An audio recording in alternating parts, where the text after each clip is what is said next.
Hello everyone, I am Shilpi single. Friends, आप सभी का स्वागत है आपके अपने चैनल टैट वॉरियर्स में। फ्रेंड्स, कैसे हैं आप सभी? आई होप आप सभी बहुत अच्छे होंगे और पूरा मन लगाकर अपने एग्जाम्स की तैयारी कर रहे होंगे। हर बार की तरह फ्रेंड्स, हम अपनी वीडियो में एक आज नया टॉपिक लेकर आए हैं, जो टॉपिक है अप्रोच, मेथड और टेक्निक में अंतर।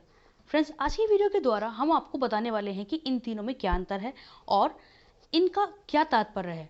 तो फ्रेंड्स, ज़्यादा समय ना लेते हुए हम अपने आज ही इस वीडियो को शुरू करते हैं। उससे पहले यदि आप अभी हमारे चैनल पर न्यू हैं और आपने अभी तक हमारे चैनल को सब्सक्राइब नहीं किया है तो प्लीज़ फ्रेंड्स हमारे चैनल को सब्सक्राइब करें।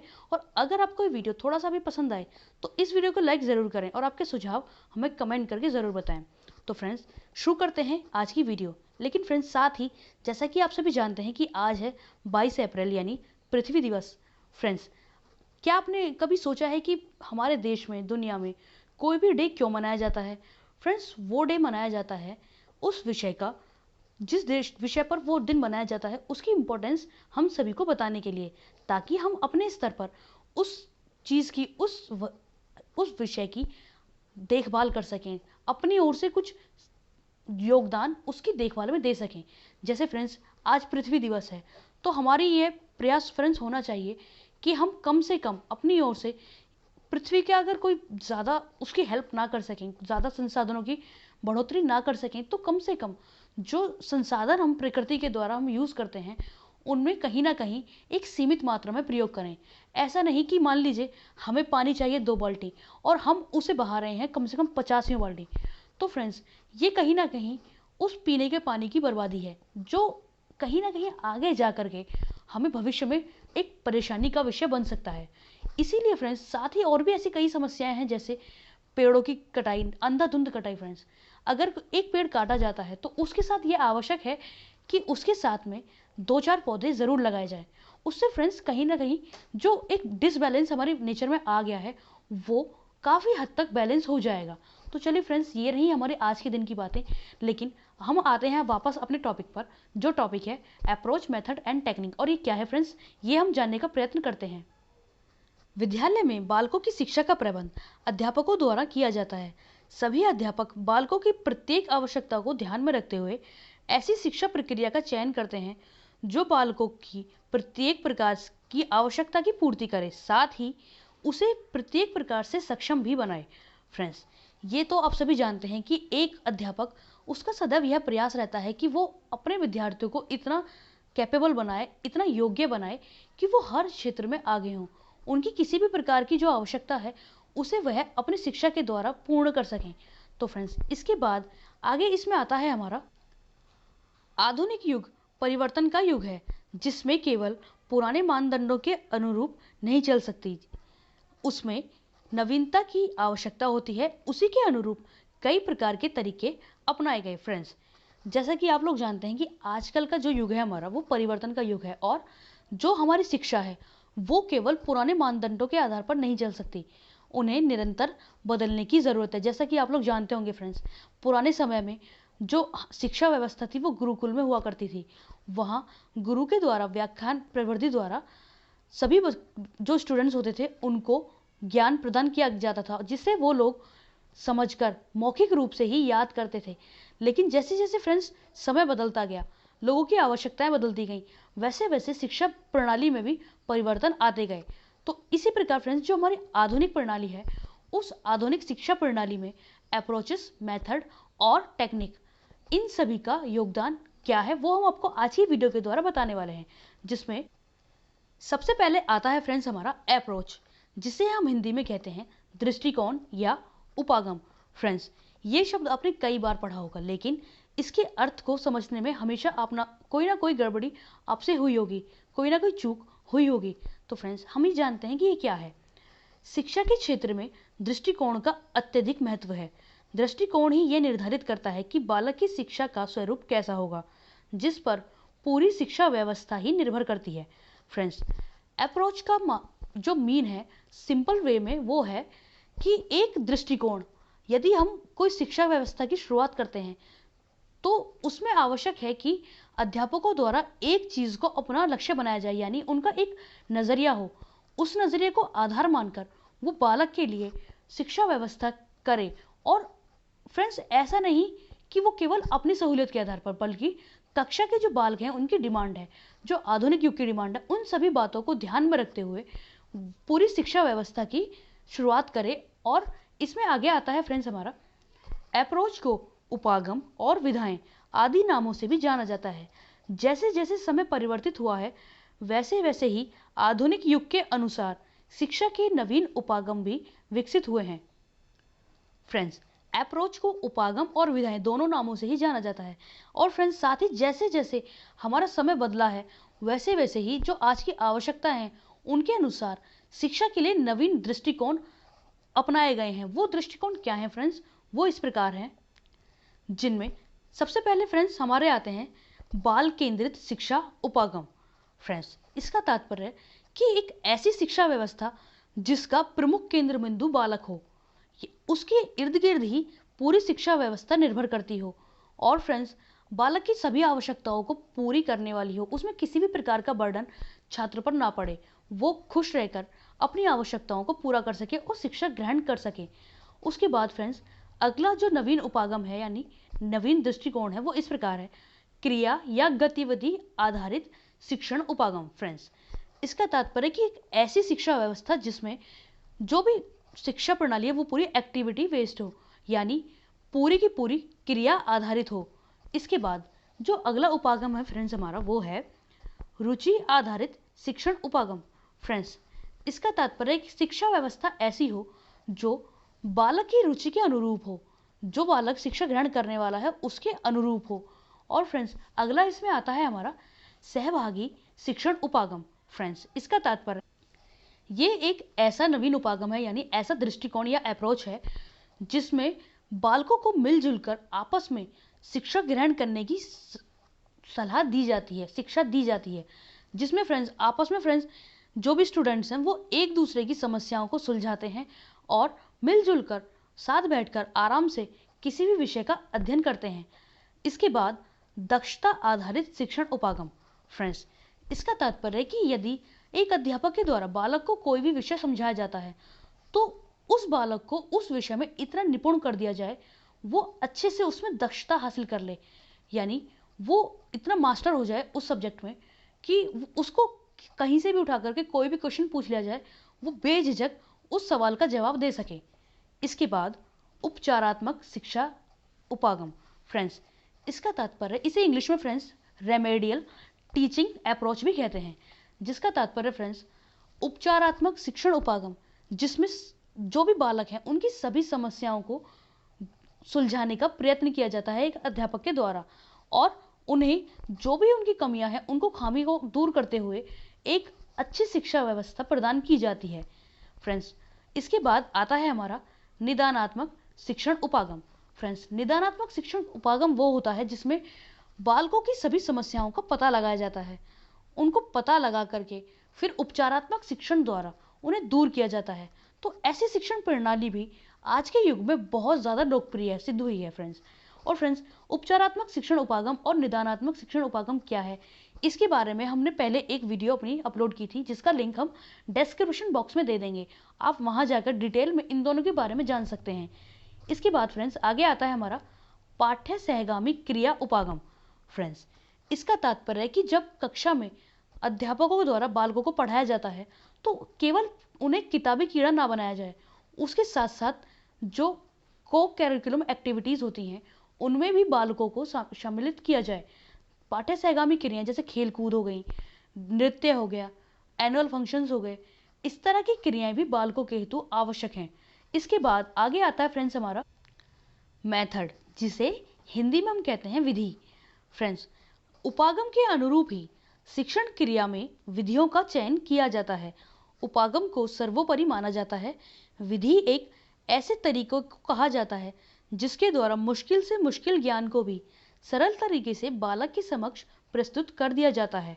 फ्रेंड्स, इसका तात्पर्य है कि जो हमारी शिक्षण विधि होती है वो पूरी तरह से उपागम पर निर्भर करती है।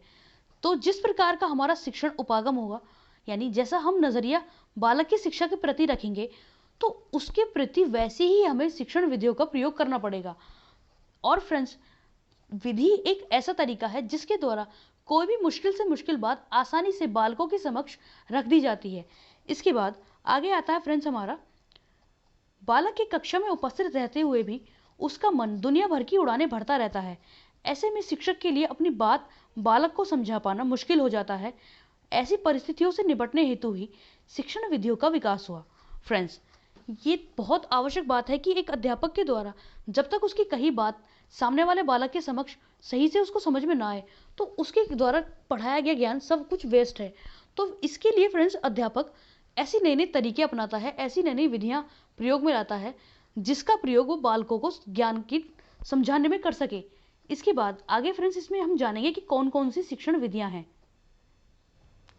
फ्रेंड्स, प्रमुख शिक्षण विधियां इस प्रकार हैं, जिनमें सबसे पहली विधि है हमारी फ्रेंड्स आगमन विधि।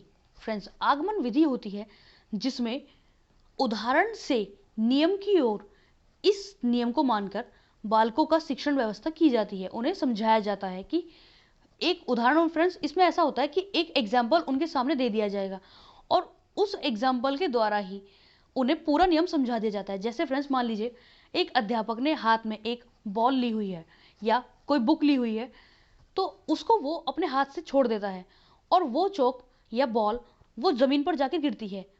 तो उसका तात्पर्य फ्रेंड्स एक एग्जाम्पल बालकों के समक्ष रखा गया और जिसका प्रयोग वो न्यूटन के नियम समझाने के लिए भी अध्यापक कर सकता है। तो फ्रेंड्स ये हो गया उदाहरण से नियम की ओर चलना, यानी आगमन विधि। इसके बाद आगे आता है फ्रेंड्स हमारा निगमन विधि। फ्रेंड्स, इसमें नियम से उदाहरण की ओर चलते हैं, यानी इसमें सबसे पहले बालकों को बताया जाए कि न्यूटन ने ये नियम दिए थे कि कोई भी चीज़ अगर हम छोड़ेंगे तो वो ग्रेविटी के कारण नीचे आकर गिर जाएगी। तो इसमें पहले नियम बता दिया गया और उसके बाद उदाहरण बालकों के समक्ष रखा जाता है। इसी प्रकार फ्रेंड्स कुछ प्रमुख विधियां, जिनमें है पाठ्य पुस्तक विधि, जिसमें एक अध्यापक बालकों को जो उनकी मेन सिलेबस की किताबें हैं उनके द्वारा ही पूरा शिक्षण उन्हें प्रदान करता है। इसके बाद जो अगली विधि है फ्रेंड्स हमारी, वो है योजना विधि, यानी इसमें बालकों को कोई कार्य प्रोजेक्ट सौंप दिया जाता है और उनसे कहा जाता है कि इसे अपने दिमाग से, अपनी प्लानिंग से इसको पूरा करो। इसके बाद प्रयोगशाला विधि। फ्रेंड्स, प्रयोगशाला विधि से तात्पर्य इसमें बालकों को एक लैब में ले जा करके वहां उन्हें दिए हुए ज्ञान का परीक्षण कराया जाता है। जो उन्हें बात बताई जाती है कक्षा में, उसको वो लैब में जाकर टेस्ट करते हैं, जिससे फ्रेंड्स वो ज्ञान उनके लिए लॉन्ग लास्टिंग हो जाता है। आगे आता है फ्रेंड्स इसमें हमारा सामाजिकृत अभिव्यक्ति विधि। फ्रेंड्स, इसका तात्पर्य कि कक्षा में कभी कभी ऐसे बालक हमें देखने को मिलते हैं जो ना तो किसी से मिलना पसंद करते हैं और ना ही उनकी किसी के साथ बात करने में कोई रुचि होती है।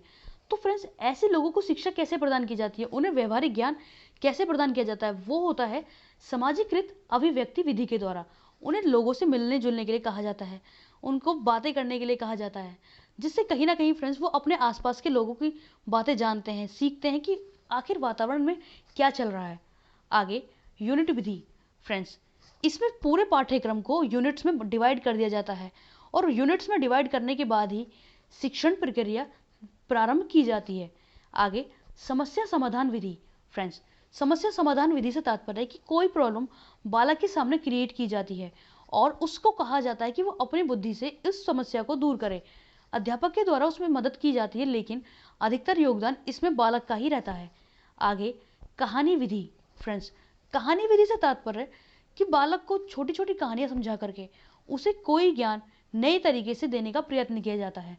तो फ्रेंड्स ये वो प्रमुख शिक्षण विधियां हैं जो बालक की रुचि के अनुरूप एक अध्यापक के द्वारा कक्षा में प्रयोग में लाई जाती हैं। आगे इसमें आता है फ्रेंड्स हमारा टेक्निक यानी प्रविधि।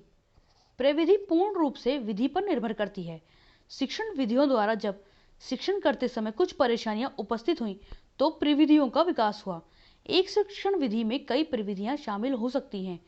प्रविधि किसी भी बात को अत्यधिक सटीक और सरल रूप से बालक के समझ के अनुसार उसके समक्ष रख देती है। फ्रेंड्स, प्रविधि का विकास हुआ जब विधि के द्वारा एक अध्यापक कक्षा में बालक को कोई बात बता रहा है और उसे किसी प्रकार की कठिनाई का अनुभव हुआ, तो ऐसे में और तरीके विकसित हुए। उन तरीकों को प्रविधि का नाम दिया गया, जिनके द्वारा एक अध्यापक के द्वारा कोई भी बात बालकों के समक्ष और आसानी से प्रस्तुत कर दी गई। तो फ्रेंड्स वो कौन कौन सी प्रविधि है? सबसे पहले प्रविधि फ्रेंड्स हमारी आती है प्रश्नोत्तर प्रविधि। फ्रेंड्स, प्रश्नोत्तर से तात्पर्य है कि कक्षा में जब अध्यापक पढ़ाता है तो बालकों को ये चेक करने के लिए कि उनका ध्यान पढ़ाई पर है या नहीं है। अध्यापक कक्षा में सवाल जवाब करता है, यानी वो उनसे तरह तरह के सवाल जो टॉपिक से रिलेटेड है वो उनसे पूछता है, और जिसका परिणाम ये होता है कि बाकी का बालक जो है वो पढ़ाई में ऑटोमेटिकली ध्यान देने लगते हैं। तो फ्रेंड्स, अगला विवरण प्रविधि। फ्रेंड्स, विवरण से तात्पर्य कि कोई टॉपिक अगर अध्यापक के द्वारा समझाया जाता है तो उसे वो शॉर्ट फॉर्म में बालक को पूरी किताब ना पढ़ा करके, पूरा पाठ ना पढ़ा करके शॉर्ट में ही उसको समझा दे, तो वो होती है फ्रेंड्स हमारी विवरण प्रविधि।